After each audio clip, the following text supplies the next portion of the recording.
Well, guten Tag and willkommen to Bavaria. Welcome to Germany, everybody. I'm over on this side of the world for the first time in 3 years for a reason totally unrelated to the Alpina B8 Grand Coupe that I am driving in today's video. However, you don't just come to Bavaria, come to their hood, and then not feature fast Bavarian metal. You just don't do it. It would be rude. So here I am with a very fast, very forest green Alpina B8 Grand Coupe. In this video, I will answer a couple of very important questions about this car. For one, who is an Alpina B8 for that an M8 will not satisfy? Who is that customer? How does it compare to the Audi RS7, the Porsche Panamera, and the AMG GT, all of which I have driven extensively? And why should you or should you not support Alpina and buy one of these as opposed to the more ubiquitous BMW M8 in 2 or 4-door form? Hey folks, today's video is brought to you by Factor. You know, something that'll surprise you to learn that I forget to do? Eat! I know, someone who looks like me doesn't look like they forget to eat. But you know what happens if you don't eat regularly? You end up binging later. You forget the breakfast, you skip it, you end up having a big lunch. It's better to have smaller meals and healthy snacks spaced throughout the day. And that's why I love Factor. Between these fresh, never frozen meals delivered right to your door and these delicious vegan smoothies, you can always have food ready and you never are going to forget to eat, resulting in a binge later. With Factor, there's no prep, no mess. Factor cuts out stressful meal planning and extensive prepping, so meals can come together in minutes, taking the guesswork out of lunch or dinner and giving you time to live your life without sweating over what to eat. It's faster than ordering takeout. You can heat this up in the microwave in just 2 minutes or have a smoothie in 30 seconds. Factor can cut down on trips to the grocery store, which can save you money and save wasted food. There's more time for outdoor activities or time with family or recreation.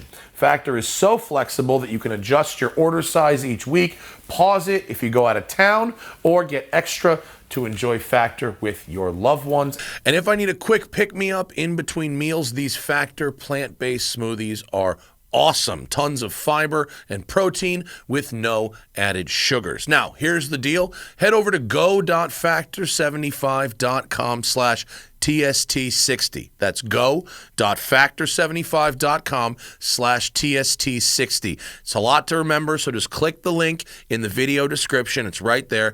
And use code TST60 to get 60% off your first Factor box. And thank you to Factor for sponsoring today's video.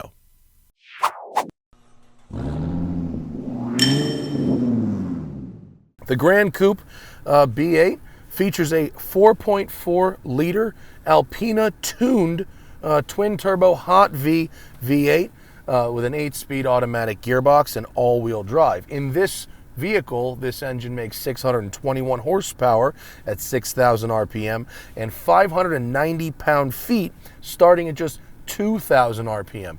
Low, strong torque band and a wide power band in this car. It will do 0 to 60 in 3.4 seconds and has a top speed, a very Autobahn friendly 201 miles an hour. Yesterday, I personally did 295 kilometers an hour in this car, which is about 180, and it gets there good. It is no problem.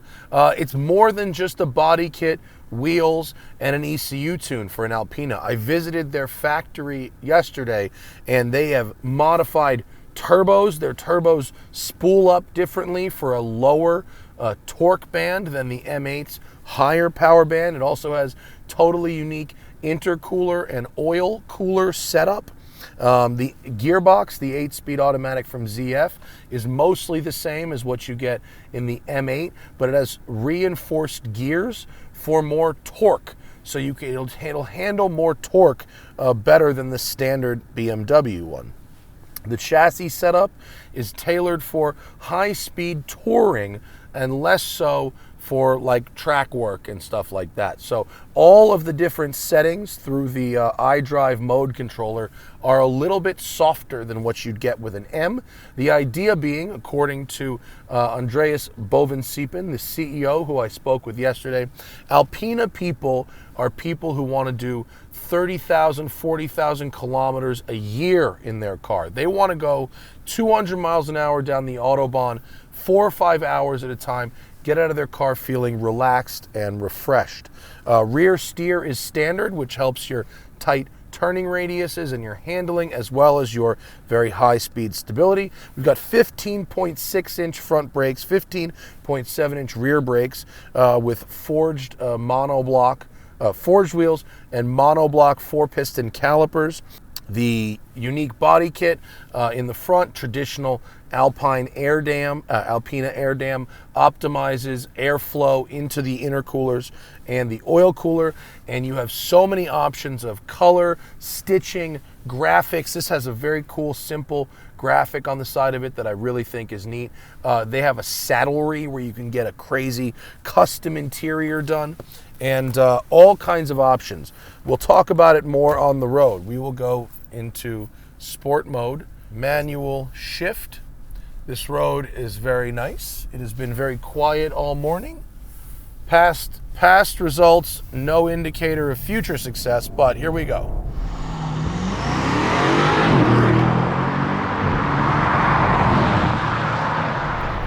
Alpinas have a unique exhaust.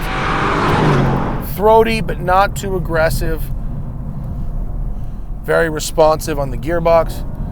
Folks, this road is really nice, but I'm in a foreign country. I've only driven up and down this road twice, so do not expect the kind of speeds that you see at home. I do not have the local knowledge, and I'm trying to be a good foreign neighbor.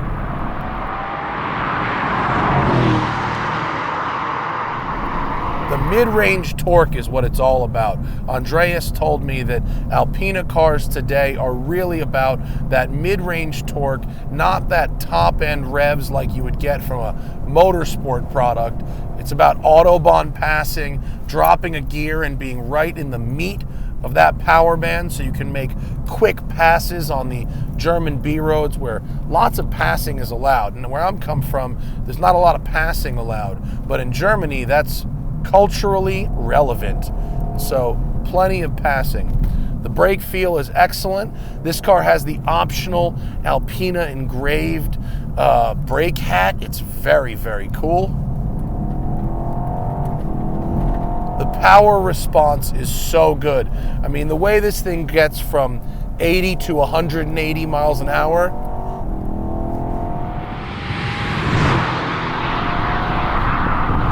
super planted, super responsive, and super stable. I mean, I was just steady at 150 miles an hour for a while on the unlimited sections of the Autobahn yesterday, and it was a true delight. The car's not too harsh though. Everything about it is a little more subtle, except the graphics and the wheels. Everything about the way it rides, drives, and handled is designed for this sort of high-speed comfort touring, more so than the motorsport theater of the M. Downshifts, very responsive and effective. The brakes, interestingly, larger brake disc in the rear than the front. I think that might have to do with brake vectoring. I actually forgot to ask why it's a 395 millimeter front brake, 398 millimeter rear brake. Could be weight distribution, could be brake vectoring, but they use the same caliper. That's symmetrical. It really builds this wave of torque beautifully. But it's not about the revs, it's just about the effectiveness of that power. Steering is like super sharp. The leather is super rich, really fresh and kind of moist and supple, with the stitching done by hand. I visited their saddlery shop where they were hand stitching the Alpina steering wheels. You know, Alpina only does 2,000 cars a year, which is really not a lot. And here's the end of this road. We will flip around and we'll go the other way. How's the turning radius with our four-wheel steering? Big car, pretty good turning radius though. Pretty good. It has good grip.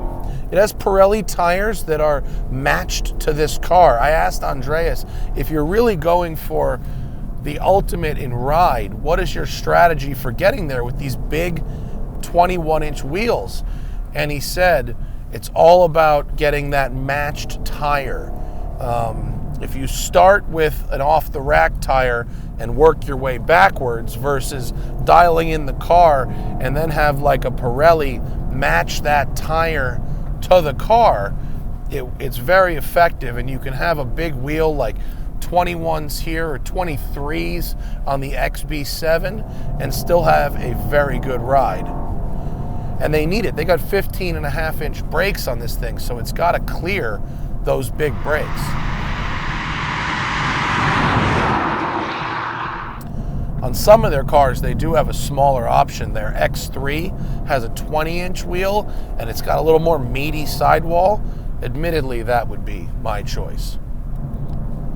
This car feels big in the Bavarian towns when you're maneuvering and the roads are lined by those bricks, or even on this B road, which is pretty tight and mildly technical.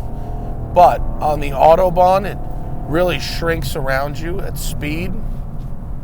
It's so fluid and easy to carry speed. You don't even realize that you're going 260 or 270K.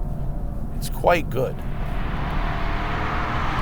I drove this car personally for 4 hours yesterday and 3 hours so far today, and I do find it to be very relaxing.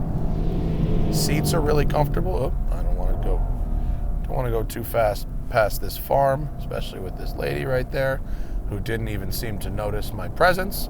That's that subtle Alpina move. Very stealth.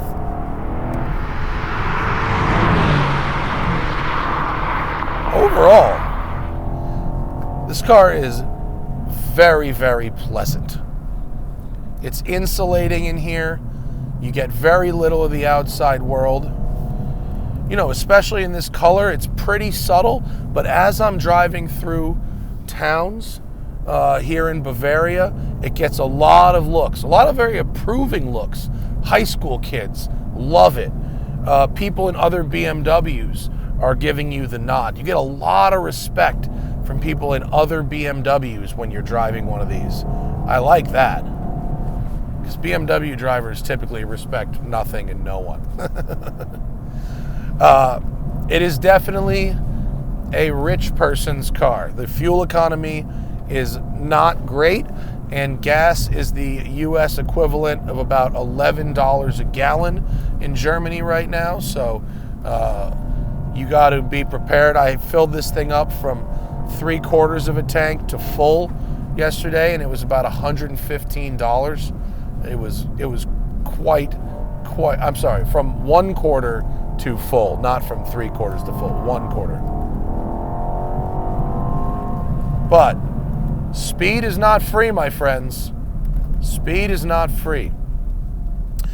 We just did that road a little quicker than I thought we were going to. 2-hour questions. Why? Who is this thing for? It is for someone who's going to do a lot of miles. It's for someone who would wear a white, gold, or platinum watch. Stealth wealth. You don't immediately notice it on the road, but once you do, you know that the person who's driving it is a real enthusiast that doesn't just want to be someone else in an M car. They want something a little more tailored, they want something a little more nuanced, and they want something that's got big power for high-speed touring, but not so focused at as an M car at the handling. That doesn't mean it doesn't handle very well. It does handle very well as you'd ever need something of this size to handle and more. But I wouldn't bring this to a racetrack. It's not what it's about. If I was doing lots of miles, road tripping, going to Vegas and LA and back, or driving up and down the East Coast, or especially if I lived here in Bavaria and I was ripping the Autobahn, this is definitely the correct tool for the job. It's certainly more unique than an Audi RS7 or a Panamera or an AMG GT. The engine is not as angry as the AMG GT, right? But it's not as like techy and tron-y as the Audi RS7, and it feels lighter on its feet. It weighs 4,785 pounds, which I do believe is a little lighter than the RS7. It's also smaller than a Panamera if you don't need to put people in the back seat. I love the Panamera, especially the higher end ones, but that is physically, it feels like a bigger car. You're really sunk down in this thing. And I do like that you can tailor this the same way you can the Porsche. In America, this car starts at $140,000, which is cheaper than you can get the fastest AMG GTs and the fastest Panameras, but it's about where you get the meat of your RS7 with a bunch of options. So if you wanted to be a little more unique, a little more different, a little outside of the norm, and support what is ultimately an in-house tuning arm, a family business, that's who the Alpina is for. And you know, lastly, why would you get it over an M8? Really, I think I already covered this, but it's if you're doing lots of miles and you want to be a little more subtle about it. Like it or not, BMW M cars say something about the drivers. The Alpina says something a little different. The people that I know who drive Alpinas are different than the people I know who drive M cars. They're more subtle. They live very luxuriously, but they don't necessarily need you on the outside to know about it. And so the B8 Grand Coupe is a really, really neat car. I don't know if it's objectively the best at anything, but it absolutely has a style of its own, a flavor of its own. It's very good to drive. It's very good to spend time in. And you get a lot of what's great about BMW, but tailored like a finely tailored suit with a lot of custom touches you can get and a lot of unique details that you don't find in other cars. The history of Alpina is 60 years, going way back to the 1960s, and finding racing success in the 70s, and then moving to street cars in the 1980s and 90s. And they didn't come to America until 2002 officially with the Z8, and now you can get these things through BMW dealerships. It'll be interesting to see what happens going forward, but I think in general, time and style looks very kindly to the styling touches and the performance touches that Alpina does to their BMWs. So thank you to Andreas for the tour yesterday. It was really educational and informative. Thank you for letting me borrow this B8 Grand Coupe for the week. I hope you found this video interesting, everybody, and we will see you next time from back in America. Bye. And remember, always fight your tickets. Use code TST10 on the Off the Record app available in the Android and iOS store, or go to offtherecord.com/TST.